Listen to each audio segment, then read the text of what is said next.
everybody. Welcome to Open Mic Podcast. I am your host, Julie Nolan. David Galini is our executive producer and cooked up this podcast.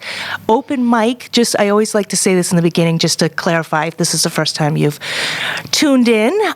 Open Mic means nothing is off the table. We just go to whatever topics we want to talk about. And tonight, I have my dear friend Kristen Nemeth with me. She's a repeat guest. Hey, Julie. Hello, so happy to be back. I know. This is going to be a good one. Yeah. It's going to be a good one. We like to break it down. We're going to break it down, and there's a lot to break. I mean, it's still... It sure is. This is a gift that keeps on giving. It sure does. This particular topic. We are discussing... Well, we'll probably round out Hollywood, but we're really zoning in on the Sussexes. Okay. Meghan and Harry. You bet. Duchess and whatever, Prince. But they're not. Correct. Right? Well, they've walked away from that. They walked away, and then they were confused that they weren't going to get paid for a job they don't do anymore. Yeah. Yeah. Okay, so this whole thing really became a firestorm with the Oprah Winfrey interview. Expose. Yeah. It was kind of a... Yeah, and it was really, if you rewatch it, it's even more fascinating because, A, why is Oprah doing this? Well, and can I just say B, body language? Okay. So tight. Yes. Everybody's tight. Yeah. It's a lot happening. A lot happening, and not to mention Harry's grandfather's on his deathbed. Yes. Their timing is so tone deaf to the world. Correct. So a couple of things, and you jump in. Sure. I don't know if I've ever thought of Oprah as a real hard-hitting journalist. Maybe some people do. But this was a hit and a miss. Like, this was like volleyball. Lob the ball. Yeah, this is not even, like I was saying earlier before we started to tape. At one point, Meghan is claiming that she, never got to really speak her truth. She's all about truth and authenticity. I also don't like her truth. I never get into when somebody says, this is my truth. I know. What does that Can you what does let that me mean? figure that out? Right. I hate when people tell me, like, my child's brilliant.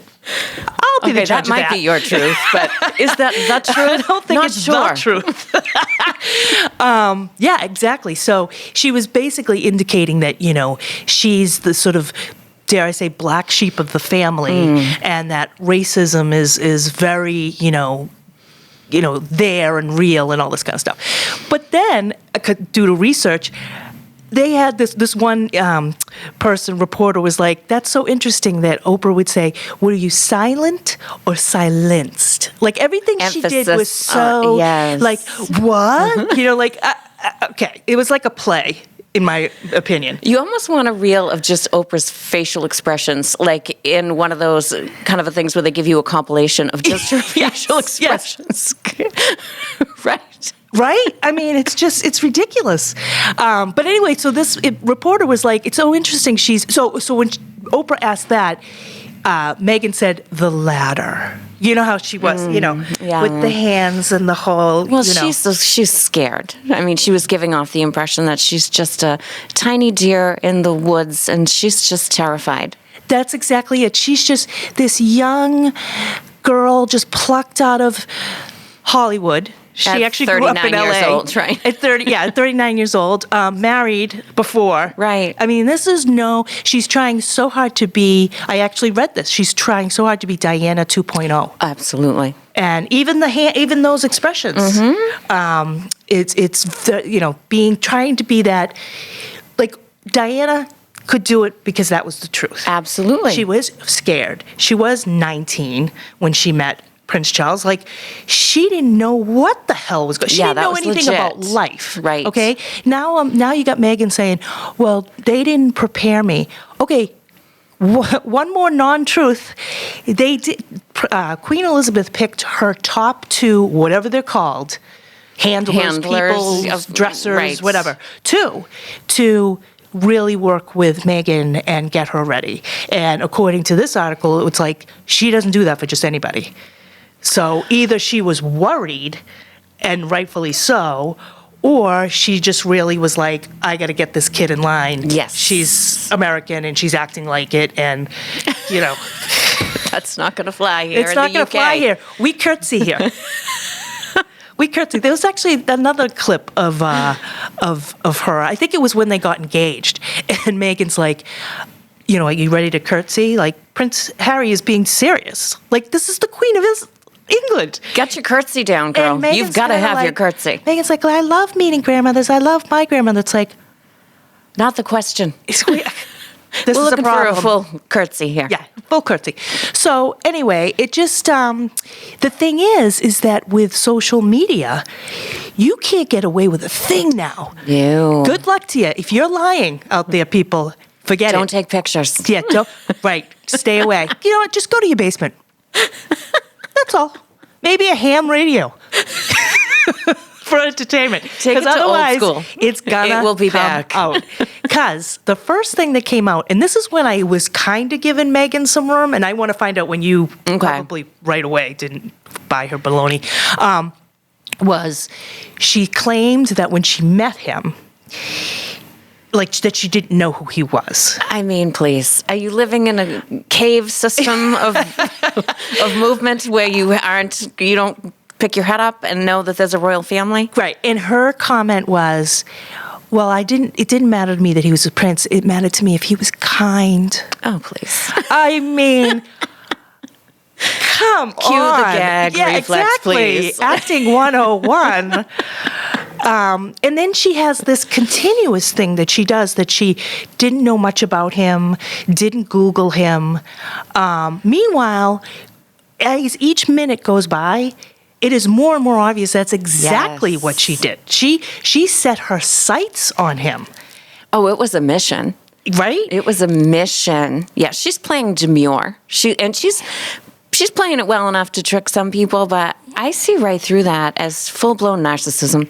I agree. And one of the aspects of narcissism is, for whatever reason, when you're narcissistic, that's a tough word for me, because I'm not, right? No. Is that they fear there's not enough love and that they need to have all of it. So that makes sense, right? You're always pulling a stunt or, I think she did something at Prince Charles's birthday party that's, it was his 70th, but it wasn't about her. So, they had to switch it over to... Right. Didn't she fall and break an ankle or something? Wasn't there some story that she had an injury at some event that had nothing to do with her, but like all eyes were not on her, so let me now create some sort of a catastrophe so that I can redirect attention my way? And I forget what the event was, but yes. Yes, yeah. So the thing that is so heartbreaking is that for those of us at a certain age who lived through Princess Diana's death and that, just looking at those boys, and like, let's face it, Prince William and Prince Harry, they live their life like the Truman Show. They're like Jim Carrey in the Truman Show, right? Truly, yes. Like,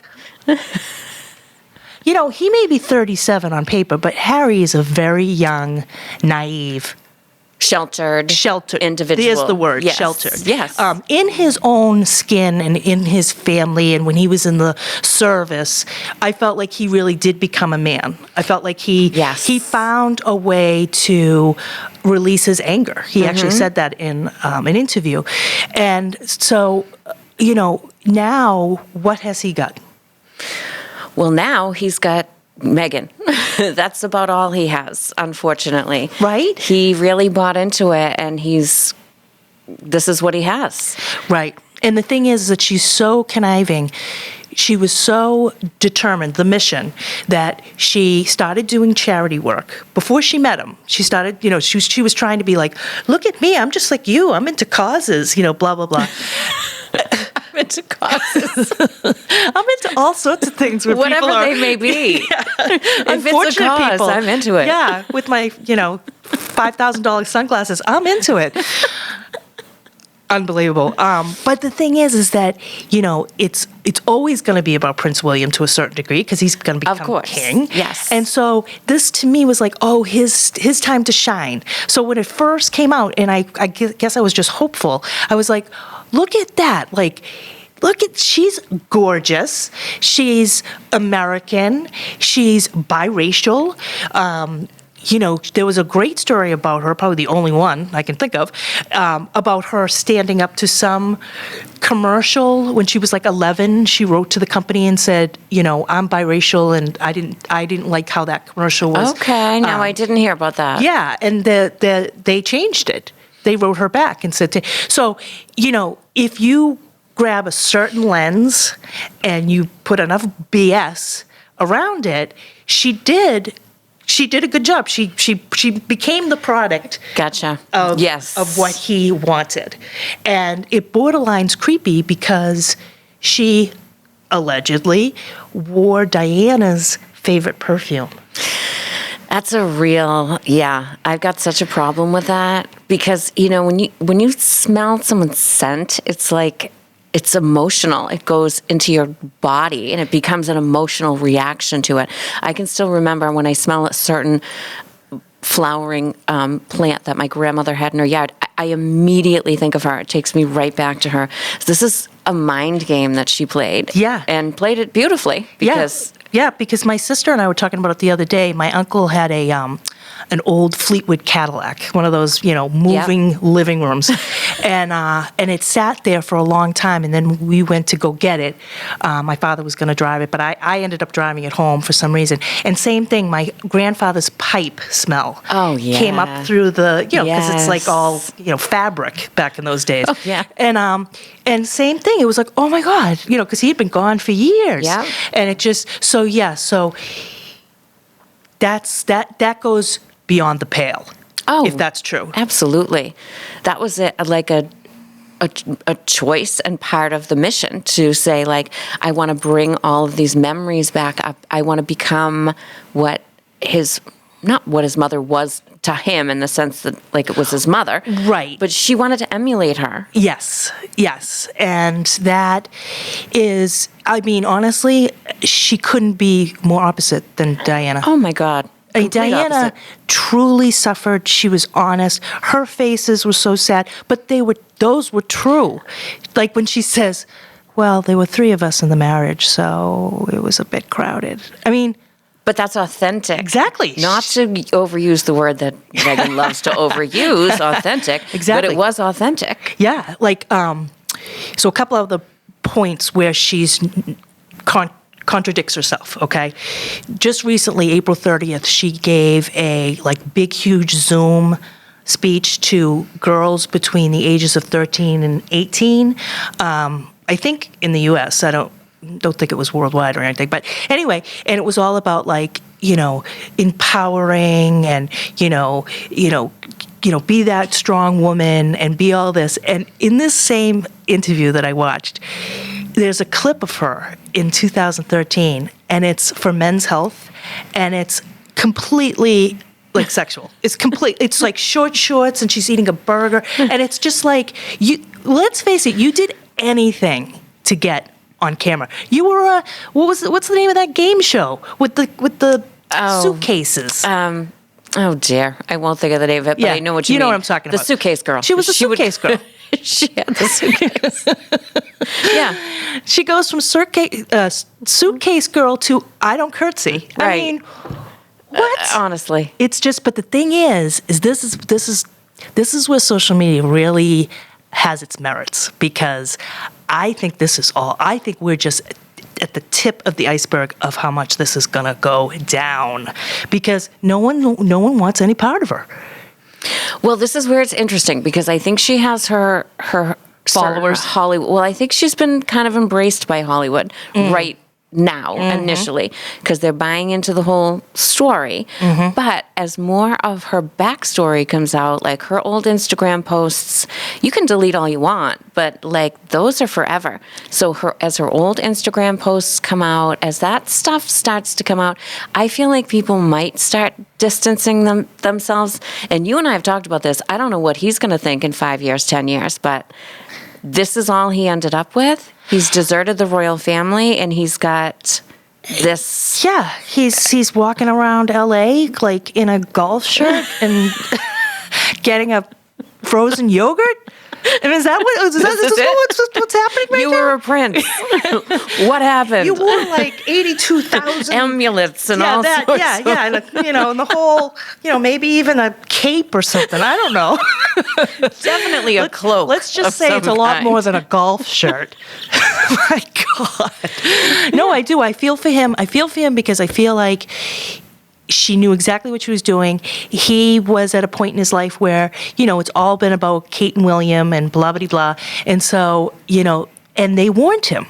Kate and William said, this is going too fast. And people thought that William and Kate dated for too long. But to be honest, William was like, I really needed to know she was up for the task. And she is. Oh, absolutely. She's killing it. Amazing. Yeah. She is appropriate in every situation. She's always flawless. What can you say about her? Nothing. You except made for- her cry at your wedding, so Yeah. everyone's got a problem with that. Yeah, exactly. And that's a whole interesting story, too, because apparently Meghan was such a bridezilla that she was yelling at Kate's staff and was yelling at little Charlotte, Who's adorable. who's adorable and 5. I mean, she's Excuse me, adorable. 39-year-old second to get married. Right. Bring it down a notch. But she wouldn't allow the flower girls to wear socks or tights or anything. You know what it's like to wear new shoes. In a patent leather. In a patent leather? little Mary Jane shoe? Yeah. That's yeah. going to hurt. That's going to hurt. And so that whole thing was interesting because Kate explains part of it, or at least to somebody, that she was just trying to give Meghan the benefit of the doubt, like a little bit, and say like, you can't talk to my staff like that. Like in other words, you Right. don't talk to anybody's staff. Like nobody talks like that here. Like you're new, Right. You're not even married. Here's I'm how in. we do it. This is how we This do is it. I'm 8 years in, Yeah. And so, but I guess Meghan, in her Meghan-ness, took that as quite offensively. So, according to the Oprah interview, it was her that cried, not Kate. Well, exactly. I saw how she spun that. But there's also so many reports of her abusing her own staff. She's had like 15 people Yeah. in and out. I don't care who you are. If you have that kind of record, I would never want There's to work for some you. truth to it somewhere. Absolutely. You know that she must be some kind of a very difficult woman to deal with. If you flip back and look at the interview of when they get engaged, it is so fascinating because now you see it. You didn't then, but you see it now because she interrupts him.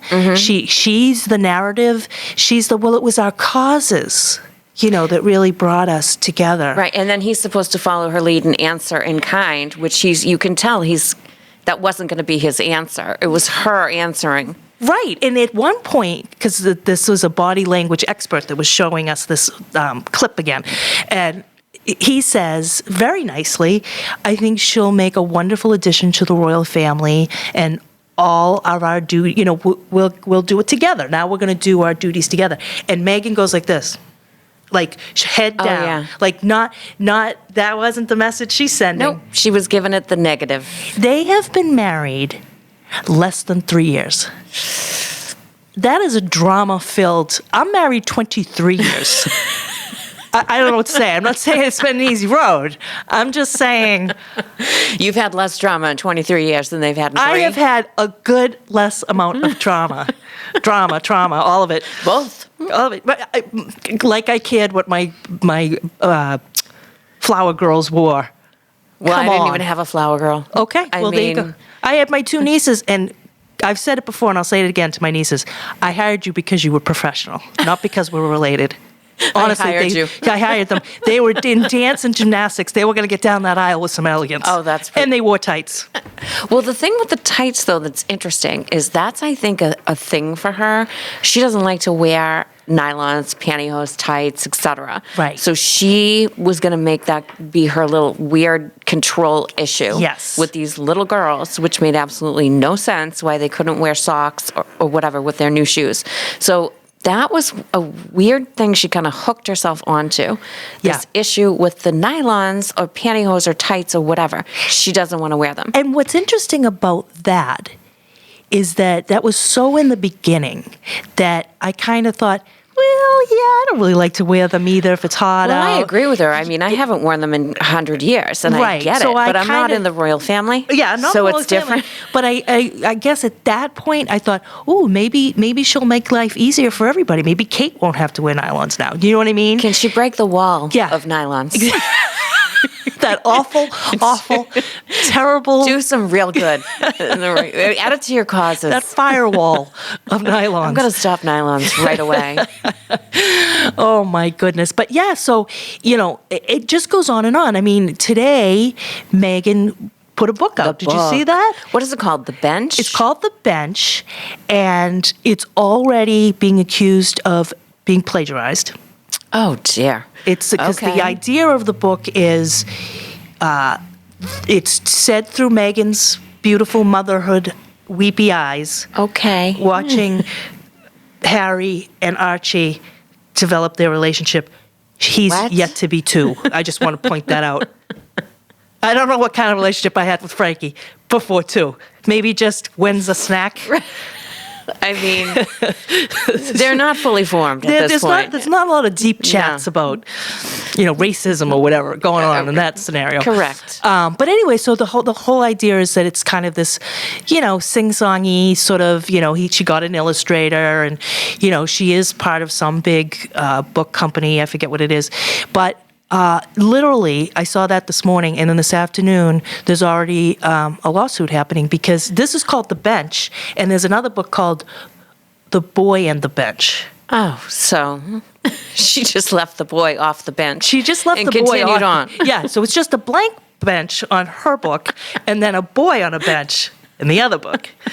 But the sad thing about people like this and people that are in the limelight is, your credibility just continues.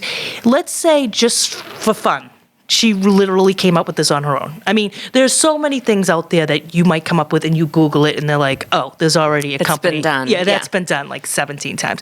But let's just for fun say with everything else that's going on, if someone says, oh, I think she plagiarized that, I'd be like, is there anything she doesn't? Well, I feel like she needs to press pause for a minute. I mean, you just had the big Oprah interview. You just basically took down the royal family. Like, give yourself a minute before you figure out what your next move is going to be, and then maybe you'll be credible. We already don't trust you. Right. Now you're coming out with a children's book. I know. It doesn't, it just... Well, what's interesting is I think they thought the Oprah Winfrey interview would be better received. I mean, it is the interview of the century. I mean, I'm still talking about it, but I don't think what they wanted to accomplish is quite, people are starting to catch on. I think so. You know? I think so. I think it was tone deaf because they're in a beautiful garden, in a beautiful mansion. People are in the middle of a global pandemic. Yeah. And she's crying about nonsense. Yes. I mean, it just wasn't connecting with the rest of the world and what we're really dealing with, real world problems. And Oprah wasn't asking the hard questions we wanted her to ask. We Correct. really wanted her to ask the hard questions. Yeah, I wanted her to say something like, you say you didn't know much about the royal family. You say that in the States we don't. That's not true. Most of us do. We do. And there's a picture of you in front of the thing right here. Right. This is you. Do you think she Explain yourself. superimposed this? Right. Did she have that capability at age 11? Like, that's the stuff that everybody's glossing over, is these actual things that have happened. Like, her stepbrother wrote to Prince Harry in April, the month before the wedding, saying it's not too late, and just went on and said she will bring down the monarchy. Her whole family is interesting to me. The stepbrother, the sister, the father. But where's the mother? We haven't seen or heard from her. Where'd she go? I wonder if they're on the outs or something. It's interesting It is because interesting. She was like the only one invited to the wedding. Right. And now with all this turmoil, you'd think she'd be right by her side, especially when she's pregnant. And we haven't seen hide nor hair of her. And here's the other little tidbit that, again, she likes to act like she was born in Zimbabwe. You know what I mean? And like had her babies there too, and just kind of like, I'm not really connected with the world. No, you're not, but But you are. Check your Instagram, girl. Yeah. We've seen it. And her father and mother met on the set of General Hospital. Get out. Yes. Oh, I didn't know that. I just found that out today. I did a little extra research for this podcast. So she was a makeup artist, but she did other things. She had a lot of different careers, I guess, but that was one of them, and that's how she met him. Interesting. Thomas Markle was a light technician, something Okay. like that, Yeah. on the set. So in this particular thing I read, they're like, so she got along with him at some point because when she was a kid, she got on some shows and some movies. Do you know what I'm saying? Connections, yeah. Oh, that, he had a purpose when she was 12 and 13, and Yeah. now when you go back to that engagement interview, and the woman says, and you've met each other's families, and Right. she glosses right over that and says, Yep. they've been so welcoming. Nothing about her family. No. So welcoming. Nothing about her family, nothing about their response. Yep, it's almost she was distancing herself almost immediately from her own family because it wasn't working with the narrative that she was going for. Right. It was just that she had to distance herself because this was not the girl she was gonna marry, the prince. Exactly. I think what she did was she spun it in the sense that she was also from a divorced family.